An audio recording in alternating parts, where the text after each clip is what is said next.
Bismillahirrahmanirrahim. Assalamualaikum warahmatullahi wabarakatuh. Welcome to Miss Nurul class. Okay, first of all, let's thanks to our God, Allah Subhanahu wa Ta'ala, the Lord of the world, the Master of the Judgment Day, and the Creator of everything in this universe. And secondly, may salawat and salam always be given to our Prophet Muhammad Sallallahu Alaihi Wasallam. Okay, class, how are you? Why? You're not having spirit today? Okay, I will give you something. If I told you, how are you today? You have to say, my head, my heart, and my body, fresh, fresh, fresh. Okay, are you ready? One more. How are you today? My head, my heart, my body, fresh, fresh, fresh. Good. Give applause for you guys. Oke, hari ini kita tidak akan belajar seperti yang kemarin-kemarin, cuma dijelaskan dan hanya mendengarkan saja. No. Hari ini kita akan belajar sesuatu yang baru, yaitu analytical exposition text. Nah, kalian pernah dengar opini dari seseorang tidak? Pernah dengar pendapat seseorang? Nah, opini itu kata lainnya pendapat, pemikiran, pernyataan dari orang lain. Nah, di sini kalian bisa melihat gambar. Di sini ada seorang siswa yang sedang berpikir. Dan pertanyaannya, do you agree that study is important in our life? Banyak orang akan menyatakan dan berpendapat bahwa yes, I do.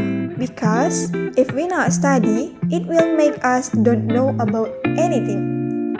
Jadi, di dalam analytical exposition text itu ada 4 pembahasan. Yang pertama, pengertian analytical exposition text. Yang kedua, fungsi sosial. Dan yang ketiga, structure of the text. And yang keempat adalah grammar focus. Jadi, sebelum kita lanjut, kita tuh harus mempertanyakan, what is analytical exposition text? Nah, di sini ada pernyataan atau definisi dari analytical exposition text. Seperti yang bisa kalian baca, analytical exposition text is a text that elaborates the writer idea about the phenomenon surrounding. Dari maksud ini adalah kita tahu bahwa analytical exposition text berisikan tentang pemikiran penulis tentang hal yang terjadi di sekitarnya, baik benda, kejadian, ataupun tempat. Nah, setelah kalian tahu tentang pengertiannya, pasti dari situ kita bisa mengetahui apa fungsi sosial dari analytical exposition text. Jadi, fungsi sosialnya yaitu to persuade the reader that the idea is an important matter. Atau maksudnya, penulis ingin meyakinkan para pembaca bahwa topik yang dibahas itu merupakan hal yang sangat penting untuk didiskusikan bersama. Selain fungsi sosial, analytical exposition text juga memiliki generic structure. Nah, generic structure dari analytical exposition text itu ada 3. Yang pertama, tesis yang berisi tentang topik utama yang akan diutarakan. Yang kedua adalah argumen yang berisi pendapat yang mendukung topik utama. Dan yang ketiga, reiteration atau bagian penegasan kembali posisi dan pendapat penulis tentang topik utama. Nah, itu adalah structure atau generic structure dari analytical exposition text. Nah, setelah menjelaskan 3 pembahasan tadi, yaitu definisi, social function, and generic structure, sekarang kita akan belajar membuat text analytical exposition. Nah, yang pertama yaitu tentang judul.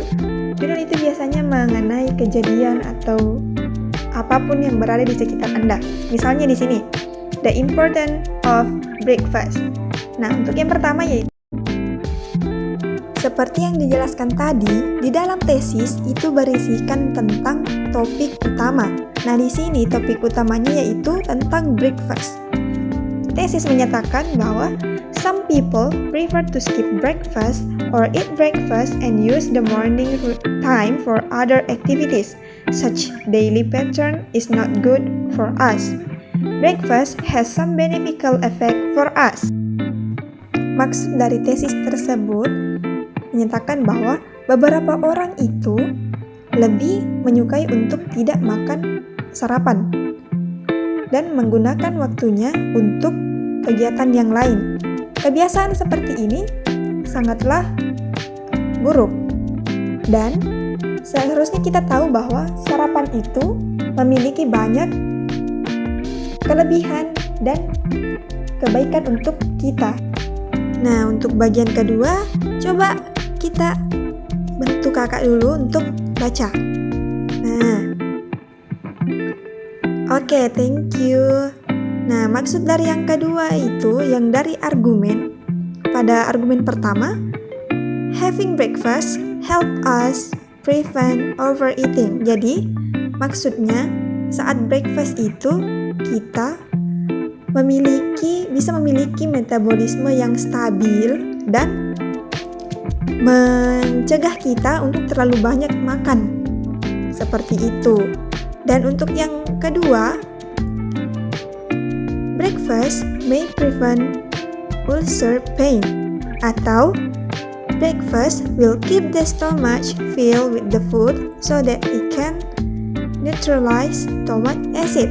Nah, di sini maksudnya dengan sarapan kita bisa mengurangi atau mencegah kenaikan asam lambung. Coba di sini kelas siap yang berani untuk bacakan reiterationnya. Oke, silahkan. Terima kasih. Jadi kesimpulan dari reiteration itu berisi apa? Mengisi tentang penegasan dari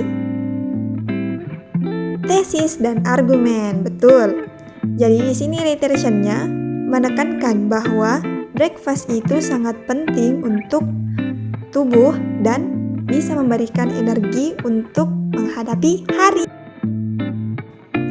Ya, kita sudah tiba pada pembahasan terakhir. Pada pembahasan terakhir ini, kita akan membahas tentang grammar focus. Nah, dalam analytical exposition ada 3 grammar focus. Yang pertama, menggunakan simple present tense. Nah, biasanya simple present tense itu untuk menyatakan apa yang akan terjadi, seperti itu.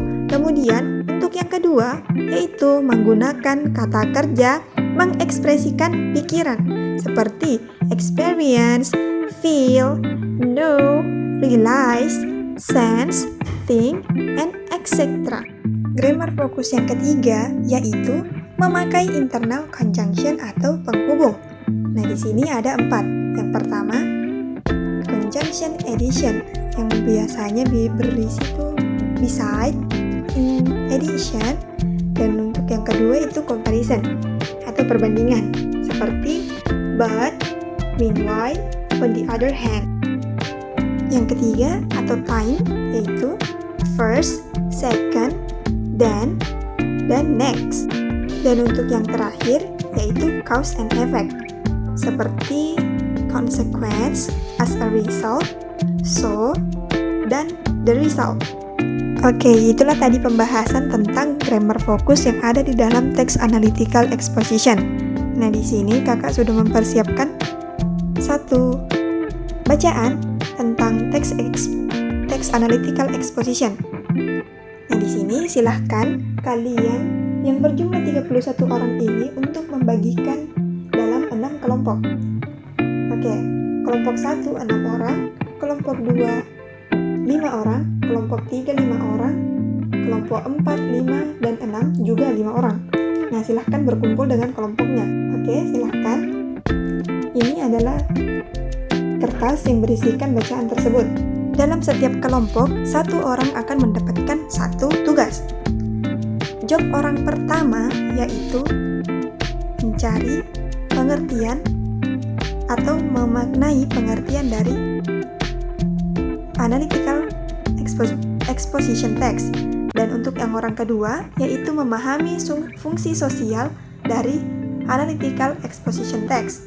Dan yang ketiga, yaitu memahami tentang structure dari analytical exposition text. Dan untuk orang keempat, ini untuk orang ketiga dan orang keempat. Sedangkan untuk orang kelima, yaitu memahami tentang grammar fokus yang ada di dalam analytical exposition text yang ada di depan kalian semua. Nah, itulah tadi rangkaian pembelajaran yang ada di dalam kelas saya. Mulai dari pembukaan hingga penutup dan pemberian tugas. I think that's all from me. Thank you for your nice attention. I'm sorry if I have a mistake in my word or in my action. Thank you. Wassalamualaikum warahmatullahi wabarakatuh.